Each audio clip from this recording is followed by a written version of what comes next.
Para concluir, já estou concluindo aqui a nossa contribuição com vocês, no atendimento à primeira infância na proteção básica, né? Como é que a gente tem pensado essa integração a partir das ofertas que a gente já tem, que hoje eu vou fazer um recorte aqui do PAIF e do Criança Feliz, do PAIF, do Serviço de Convivência e do Criança Feliz, que são as ações que estão aí diretamente no atendimento à primeira infância.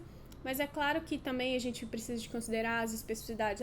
Se é criança com deficiência, então eu não tenho serviço no domicílio de proteção básica, que, né, lembrando que a gente falou no início que são 3 serviços. Então, se eu não tenho serviço que atende pessoa com deficiência, como vai ser o atendimento no Criança Feliz para criança com deficiência? Mas, enfim, de uma maneira geral, que eu imagino que deve dialogar um pouco mais com a realidade de vocês, a gente vai fazer um recorte aqui dessa atuação integrada no território e dessa articulação dessa integração entre PAIF, Serviço de Convivência e Criança Feliz, tá bom? Lembrando, gente, que quando a gente está falando de atuação integrada, uma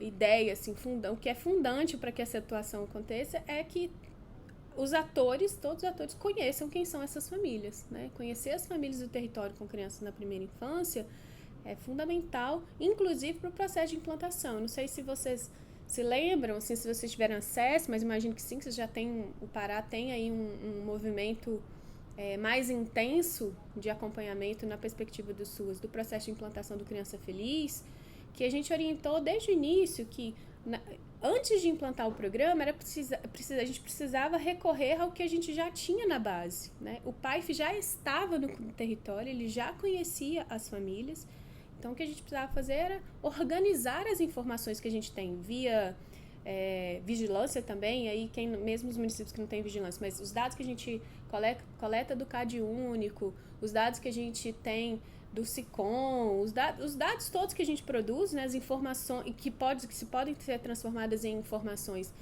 que subsidiam o nosso planejamento, a gente precisou lançar a mão deles nesse período de implantação do programa. Então, conhecer quem são essas famílias com crianças é o primeiro passo, porque aí a gente consegue identificar quem são, quantas são, onde elas estão, e a partir disso eu faço um planejamento de quem eu vou atender.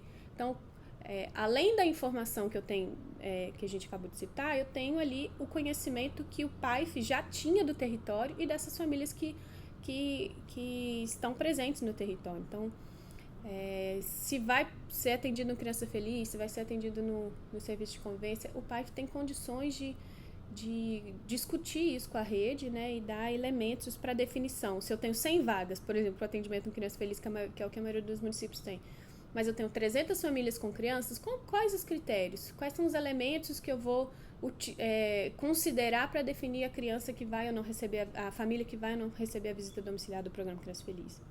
Enfim, então esses são processos que pressupõem aí uma organização da própria rede socioassistencial, mas também do diálogo que a gente precisa estabelecer com a rede intersetorial. Então é importante que a integração ela corra não somente para dentro, né, para nossa própria rede, mas que o diálogo com os demais setores eles também esteja presente nesse processo. É importante que a gente dialogue com a saúde, né, sobretudo porque tem situações de condicionalidades do Bolsa, que a saúde acompanha, então os dados da saúde são bem importantes de gestante, né, a gente consegue até identificar aí quem está ou não em cumprimento ou descumprimento das condicionalidades da saúde, que acompanha ali o pré e o pós-parto. Enfim, então esse diálogo a gente precisa estabelecer com as demais políticas, com a rede que está no território, para, inclusive, a gente ter condições de definir os fluxos. Quem é? Como que vai ser o encaminhamento? Como que essa criança, como que essa família vai chegar no Criança Feliz? E ao chegar no Criança Feliz, além das demandas, além do meu trabalho ali, da oferta que eu faço de visita domiciliar, com quem que eu dialogo para dar os demais, atender as demais demandas das famílias, né? Então, como que esse diálogo acontece?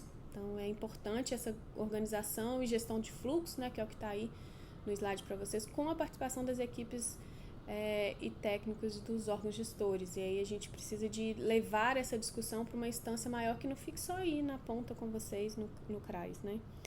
E para isso, os municípios que conseguiram implantar, né, e consolidar o comitê gestor, eles têm mais facilidade de dar conta de efetivar esses fluxos, construir os fluxos e efetivar esses fluxos. Então, a instituição do comitê gestor da primeira infância e do Criança Feliz, ele é importante para mediar esse diálogo, seja com a rede socioassistencial, seja com a rede intersetorial, e para fazer esse fluxo com o gestor também, né, de que demandas que estão chegando, como que a gente tem organizado o atendimento à primeira infância no território.